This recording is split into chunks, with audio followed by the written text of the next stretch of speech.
just checking in emails, circling back calls. Those prospect tactics are falling on deaf ears, and the pressure to sell more is mounting. But not to worry, y'all. Backed by popular demand, I have Celeste, Berke, Knisely here to help hotel sellers crush their numbers in 2026. Welcome back to the InSync show, Celeste.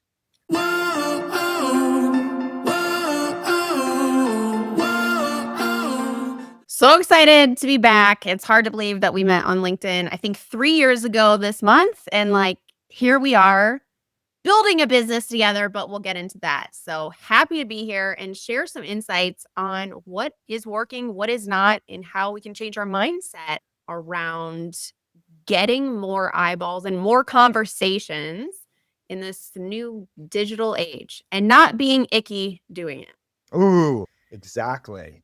So we're going to talk about the new prospecting playbook hotel group sellers really need to adopt. And I'm going to jump right into it right now. What will separate top performing hotel sales teams from the rest in 2026, Celeste? So one, going to be establishing, I'm going to call it your personal brand, but your online. So that is going to be huge. And we can dive into the why. So establishing your personal brand and your expertise. 2, approaching conversations differently than what many hospitality sellers have been taught to do.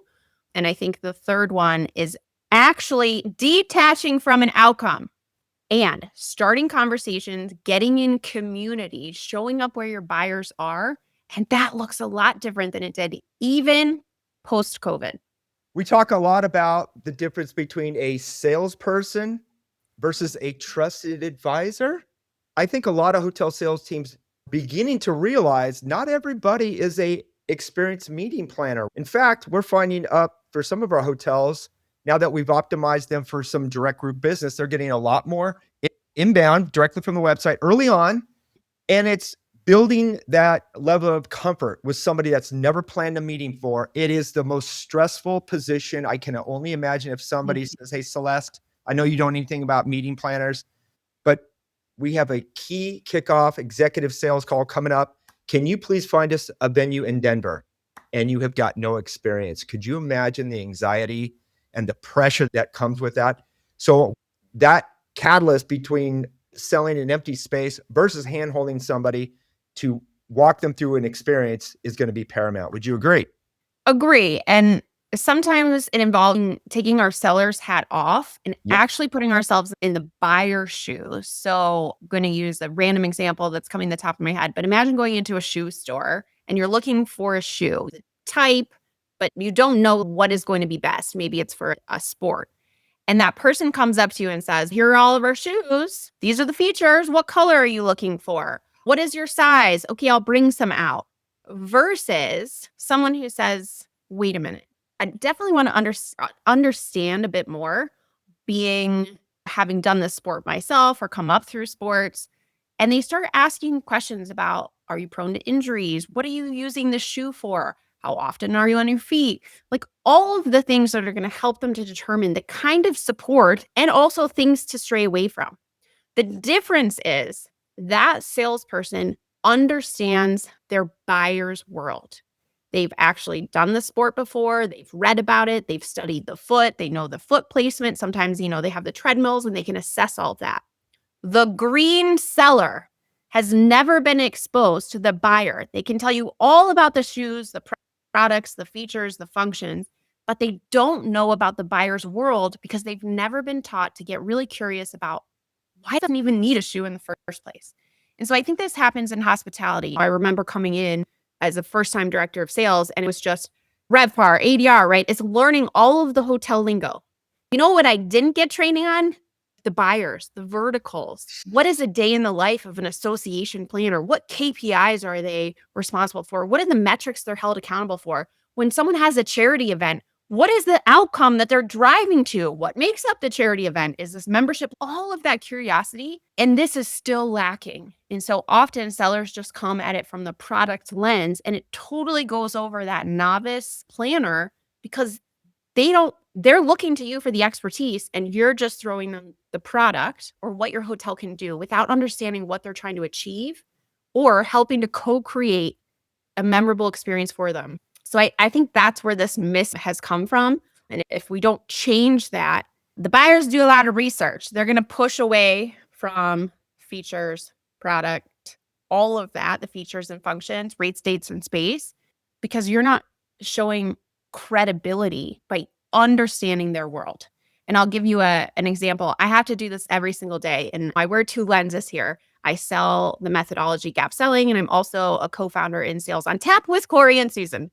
Almost every call I have for Gap Selling is a company that I have to learn about. So the other day, a company that does marketing for cryptocurrency. I know nothing about cryptocurrency.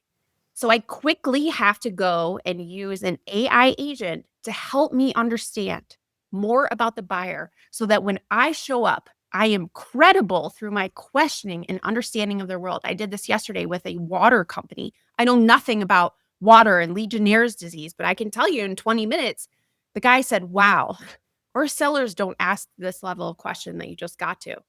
And I'm thinking, myself, I just learned about it. So the point I make here is that not that you have to be an expert and understand every person and what their makeup is, but you have to have a general idea. And especially if it's a novice planner in that world who hasn't planned something before, they don't know what they don't know.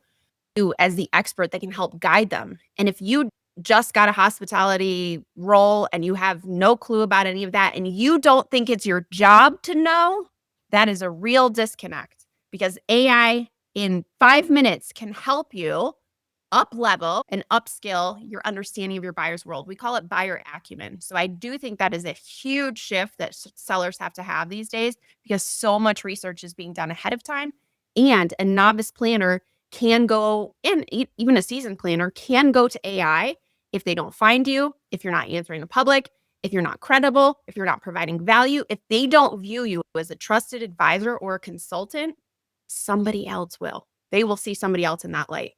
Great point. Now, I think the reason it hasn't necessarily been a focal point of that is because the hotels have experienced a nice steady stream of inbound RFPs. And I think we're at a point right now where the why hasn't been there because they don't necessarily need it to prospect. And so I think right now we're seeing a shift, right? The conversations, the people that we talk to in our beta group and Sales on Tap, we've learned a lot, right? And one of the things I think that overall, among all of them, is now I need to look for business and I'm not sure what I need to do now. So this is a great segue into why are innovation and adaptability the new competitive edge for group sales?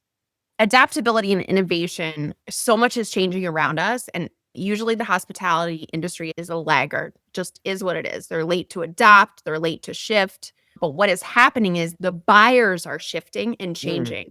And so if we are not meeting them where they are, we could potentially lose out. There are buyers that are actually searching for you, and you never even know that you didn't make the shortlist because they're doing it without a conversation.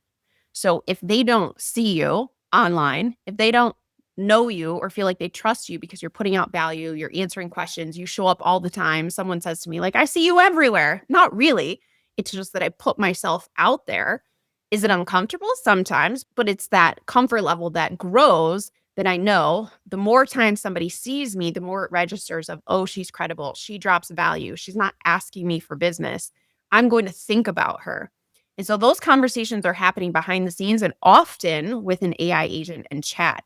So if you don't have the belief that business is happening with AI agents, with chats, with searches, I would say go do some research, or we can provide you with some of those statistics, because that old way of putting something in Cvent is no longer the way. People are finding you in different ways, but if you're not visible, you don't have that credibility from your hotel to your sellers individually, you're missing out on RFPs that you're not even seeing. So yes, many brands, hotels are seeing a decline in RFPs and very low win rate on RFP business. What hasn't caught up yet is sellers being asked or held accountable to build their own pipeline.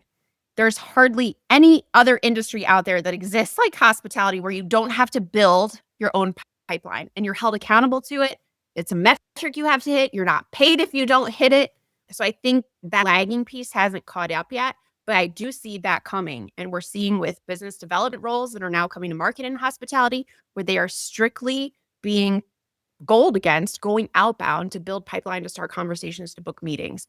So to sum it up, meeting our buyers and the way the world operates right now, we've got to shorten that gap, or else your sellers are going to miss out. And that RFP volume, it is declining. And if you aren't figuring out a way to have a strategy to offset that, your STAR, your profitability, your GOP is going to take a hit if it hasn't already. Absolutely. Ironically, you had mentioned oftentimes hotels are not seeing what's happening, and you had mentioned the RFP. With what we're finding and the literal outcome of what agentic search is supposed to do is to dissolve intermediaries and connect the buyer with the venue directly.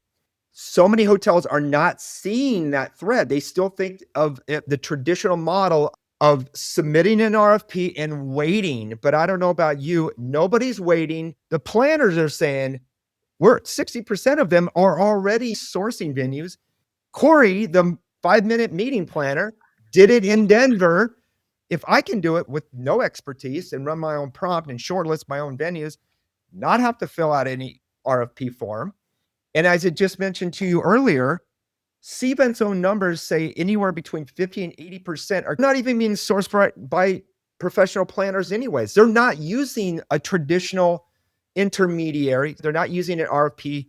They're looking for the business direct. And unfortunately, as you brought that up, the industry is not even seeing what's happening, especially the brands. The brands are not seeing any of that activity, which is, I would say it's a shame, but it's exciting because we see it on our hotels. We know some of these things that we're talking about is helping hotels drive more direct along with prospecting so they can build their own pipeline and be less dependent and pay less commissions. Yeah, I think there's a huge disconnect from senior leadership and actually drilling down into the P&L or looking at it across our whole entire portfolio to say, what are we paying in third-party commissions across the entire portfolio of hotels that they have? If we took that away, what would that do to our GOP? What would that do to our profitability? And then tying that back to how much self-source pipeline and how much pipeline came in via a non-third party planner and looking at that delta. So that there is a disconnect, and I think that we will get there, right? As third party planners are pushed out, like AI is trying to eliminate them, which is a whole nother story. But I do think that there's a disconnect if people are putting the dots there. Like, there is a solve for this. You can cut the amount of commissions and rebates that you're paying for a lot of the third parties that are coming to you through an RFP by doing things that entice direct RFPs. Now, I will say one of my friends who is a professional planner was booking a meeting here in Denver. And she reached out to me a couple of months ago saying, I'm having a really hard time getting in touch with this hotel. And I was like, let me find the director of sales. I'm connected with a lot of people. I found the director of sales. I shot that director of sales a message on LinkedIn. It took that person 2 days to respond to me and said, I'm on vacation. I will respond next Wednesday. I responded back and said, she moved on. We no longer have the luxury. And sadly, it's because we're so connected. If you text somebody and you don't get a response right away, like, we don't have the patience. And that spills over into our jobs. And as planners and buyers, a lot of times these are last minute things. Oh, we need to get together because we need to do a quarter push, or we're bringing a new product and we've got to get everybody together to show them the product. We need to have a meeting. We need to raise money. It's usually, unless you're like a large resort, like you don't get in the year to 15-month long booking window. Short booking windows mean very short response times. And if you don't have that, you're missed. So I think it's a few things that are coming at it, but I question who's putting all those puzzle pieces together to realize if you haven't hired hunters on your team and you have a whole team of farmers, you're going to lose in this new environment. Big time. I completely agree with you. You brought up a really good point in terms of even educating the seller If you were to ask just the average hotel seller out there, the difference between an RFP through CVET versus a direct inquiry through the website, and where should you spend your attention? Would they know? Because I understand when you get on that hamster wheel and your hotel's completely dependent on RFPs. By the way, in the marketing world, we don't submit to RFP because we know it just means a lot of work. You're probably going to give them some great ideas. And ultimately, it's going to go to an agency that submits the lowest bid. And then they steal a lot of some of the concepts you came with. Most successful agencies don't even participate in that. And getting direct businesses, that's the way you always win. And so that's why I found it very unusual. That's the norm for hotel culture. But if there was more education on why a direct inquiry is way more valuable, because traditionally you're not going to be up against a lot of competition. They reached out to you specifically because there was intent there, especially from the question that they're going to ask. If they're just simply asking for availability, there's not a lot of price sensitivity questions. I would think I'm spending my time working on that and not really necessarily have to fill out all the other RPs that are going to have, what'd you say, a 3 to 5% win rate? Yeah.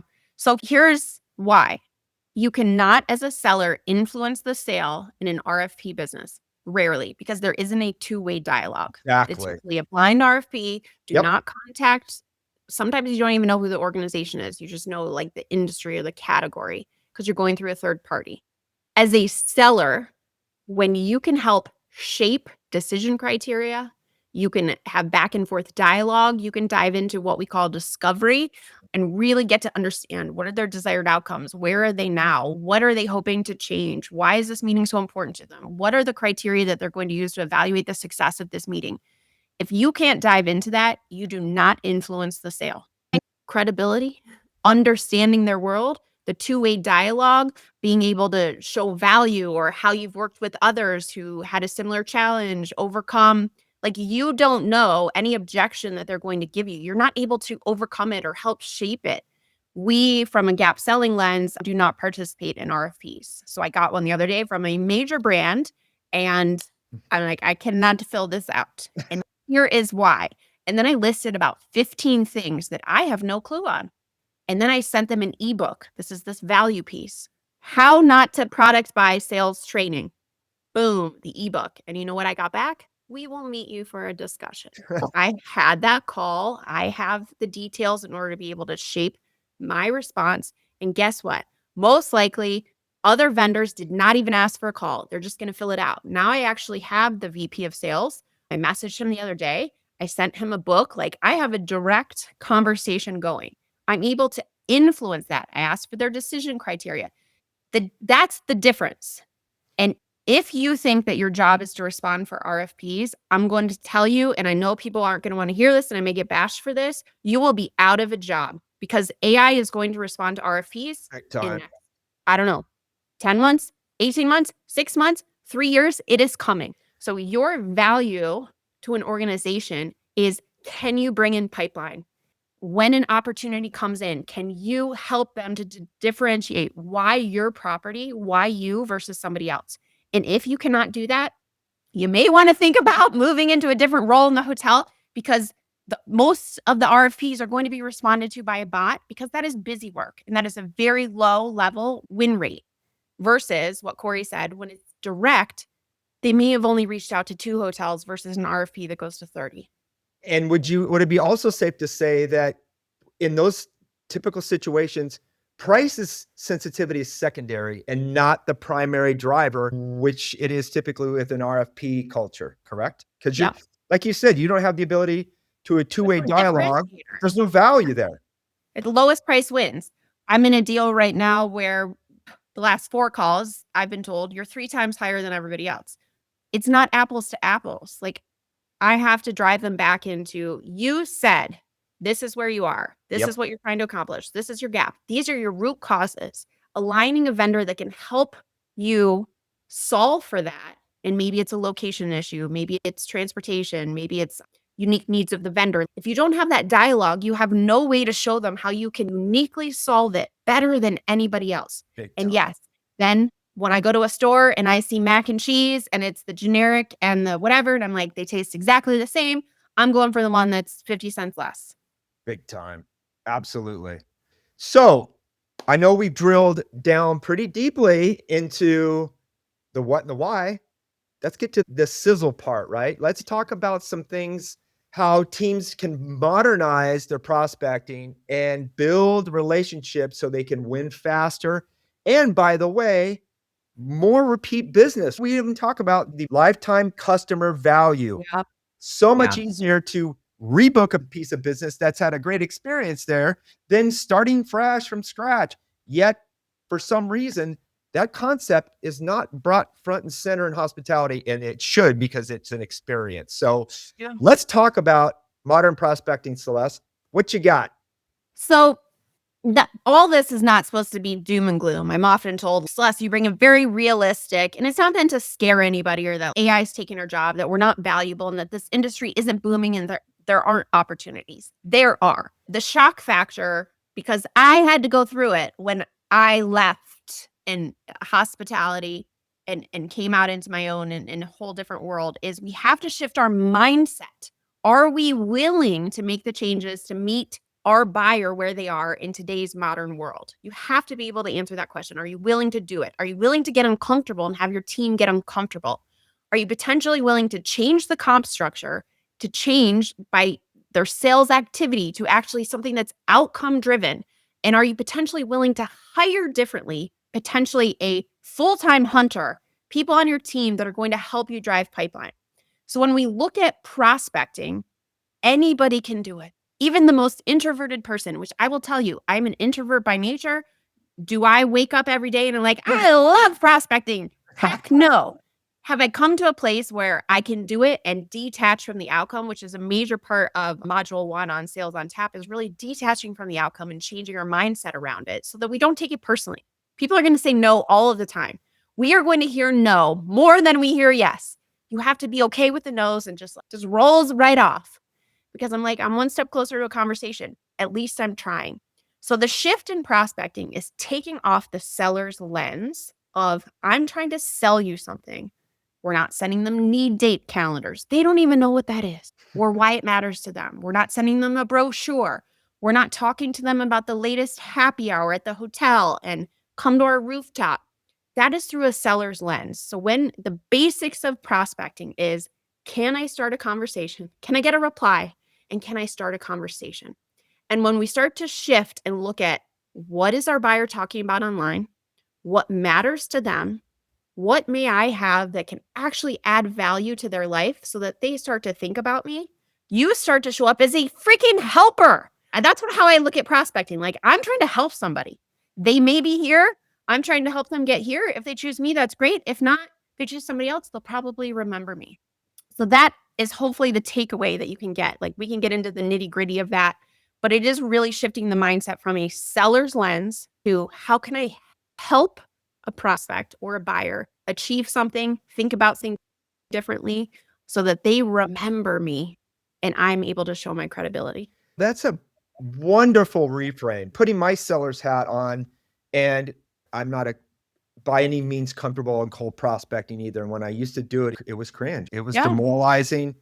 But you brought up a really good point. When you go from, hey, I have needs, I need them to buy my product because I got bills to pay, versus I feel so confident in what I've done for others in the past. I truly think I can help these people. They just don't know it yet. That is a completely different, and that's the way I feel now. Not that I have, luckily, we've got enough inbound because of our content where I don't have to prospect that much anymore. But that whole element of the confidence of knowing that you can execute and you feel confident on doing that is a whole different way to present. And part of it's posture, going into conversation, and they see the confidence and the trust level and things that you talk about on LinkedIn and the things that you're as that advisor. Yes. That's what I think fundamentally how hospitality sellers prospecting has to change. We have to move away from sales activity as a must do, an eye roll, something we have to accomplish, to how do I show up and answer 50, 25 questions a day? And I'll give you an example. I'm constantly scrolling LinkedIn and I'm seeing a little nugget, a signal. Somebody does something, somebody says something. I'm shooting them a DM and I'm like, hey, I saw this. Have you thought about this or considered? Would you be open to a conversation because I had an idea based on what you said? I'm not asking them to buy my services. I'm just like, value. Oh, can I help? Oh, can I connect you with someone? I saw this. They did this. That is natural networking and providing value. And when you look at prospecting as doing that, the downstream impact and effects are people remember you. I just have one the other day of someone introduced me to someone at a CVB because they've seen me enough times. That didn't just happen from one conversation. It was content over and over, and that person saying she provides value online, you should follow her. So that is the shift you have to ask yourself. Are you willing to make? And for VPs of sales, are you willing to change that within your team? Because the risk is if you do not and your team continues to look at prospecting as activity, it's never going to actually lead to something because it's just a check the box. Totally. Oh, man. I think you coined the phrase on LinkedIn is those daily trust deposits, which I thought's amazing. And you're absolutely right. I've gotten opportunities and leads that come to me, not directly from that person. There's, hey, I've been consuming some of Cory's content. Like what he says, you need to talk to him because of that. We need to think more, not just one-on-one or transactionally, but we even talk about the value of commenting. How many people see you leave a thought? Forget about the auto reply of congrats or that's awesome, or for crying out loud, use your personality. Drop something that is thought-provoking or funny or whimsical. That's going to leave somebody go, oh, wow, that was cute, or that was funny, or that was valuable. So what I think would be interesting for hospitality is to move away from this like action planning. These are the actions I'm going to take for an account, and to really look at yourself as a solo business. I have X goal. Maybe it's 200,000 in group business per quarter, whatever it is. And I'm going to put together a full-blown marketing plan where I'm going to show up, what I'm going to talk about, who I'm going to target, how often I'm going to do it. These are the emails I'm going to send. I'm going to show up on LinkedIn, but moving towards that mindset of almost like an entrepreneur. If I had to build it today, how would I do that? And PS, freaking chat or Gemini or whatever can help you figure it out. So I don't yet know why VPs aren't asking, like, what is your quarterly personal plan for development in your segment? Why hospitality sellers are still so lagging behind and still just post a photo of their renovation, or like the other day, like coffee next to a pumpkin with the like hotel logo on it. Like that's not providing any value to somebody else. But that activity is what people keep doing. So a major pendulum shift has to happen. And luckily, we're helping people do that with the Sales on Tap community because we want you to succeed. We don't want to hear in 5 months from now, like you've been replaced with a bot, or that now all of a sudden all RFPs, your management company decided to use a third-party AI tool. And now, oh, you got to self-source $200,000 in pipeline. And you're like, I've never had to do this. I don't know. Where do I start now? Wonderful. Love that reframing. Now I'm gonna add on top of that a term that's working very well for our clients. And you reminded me of a great illustration. One of our properties that we send out what we call monthly touch points of value. It's tips, trends, how to execute the most incredible meeting. There's been several instances that this particular person has been on our CRM that we've sent content to them for 3 years. 56 touch points. Wow. Guess what? They booked 6 figures of business not that long ago. 3 years staying top of mind. They didn't reach out. They didn't say anything. Ultimately, those little monthly trust signals ended up driving direct business. So what I'm also going to illustrate is this new concept of warm prospecting, taking the chill out of it, as I mentioned before. The reason why I'm in San Diego, Celeste, and not in Denver, is chill because it's warm here. So I'm going with the SoCal style of warm prospecting. That's a great little segue here. As in other industries, high-performing sales and marketing teams, there's what's called intent-based lead scoring prospecting, which means that if you send touch points, things of value out to your list, your prospecting list. And when they click on any of the links and they come back to the website and they look at your team page, if you have one, and you should have a team page for crying out loud. Yes. Your People like FAQ, humans. Yes. not just bricks and mortar. So what's really cool about this, and this is completely foreign to hospitality, especially to the brands, because you don't have any access to the website. But when you drop a code on the website and you send out these little monthly pieces of, for the lack of a better word, bait that to your prospects, and they come back and they consume it. They read it, they go to your website. There's signals, which you talked about earlier, that gives you the impression. Celeste, that I sent the email to, she came back to the website. She looked at all these pages. She stayed on the website 20 minutes. And then she read a blog post on food and beverage trends, on how to bring about your best team building. I'm just spitballing here. Those are amazing little signals to give you an indication that you need to spend time there. There's your warm people that have shown some level of interest, that are not cold. And what's cool about this, with the new tech and modernization, your sales team can get notifications to know even back when they're back on the website, by the way. You can go find them on them. It's in the sense of something that may be relatable to others out there if they're watching. Imagine, but if you were on a dating site and you had someone look at your profile 10 times, you may start thinking like maybe they're interested, but they're just a little bit introverted and they don't know how to spark a conversation. Right now. And maybe if you're like, hey, I jive with what they put, I'm going to reach out and I'm just going to spark a conversation. So thinking about that is, again, it's this whole shift, and there's so many tools out there. And Cory works with a lot of teams on how do you get signals? How do you see? And in a lot of other industries, as sellers, myself, I am looking at every single touch point that they make and trying in my head to put the through line of, gosh, what are they trying to solve for? This journey, they keep going on things about they're not winning enough. The win rate is low. I'm sure they're experiencing a low win rate. Let me reach out. That is a starting point versus a cold, oh, I'm just going to ask this person if they have any training needs. Like, that doesn't land with them. It is a signal.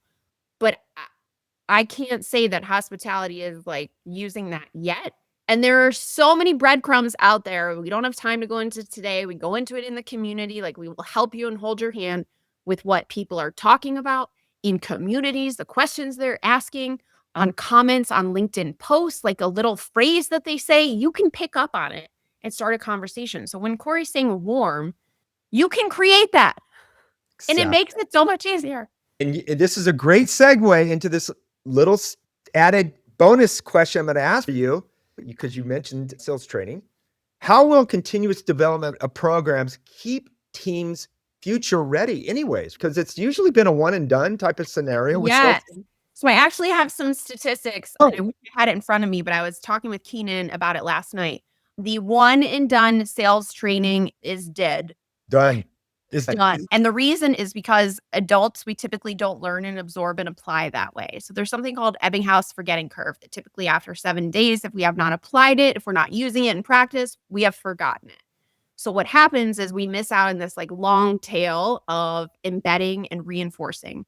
If any of you have ever started something new, you got to train and you got to do and you got to learn a little bit, and then you have to do it again and you do it again and you do it again until 30 days, 45 days later, you're like, oh, look at the journey. I now know how to ski.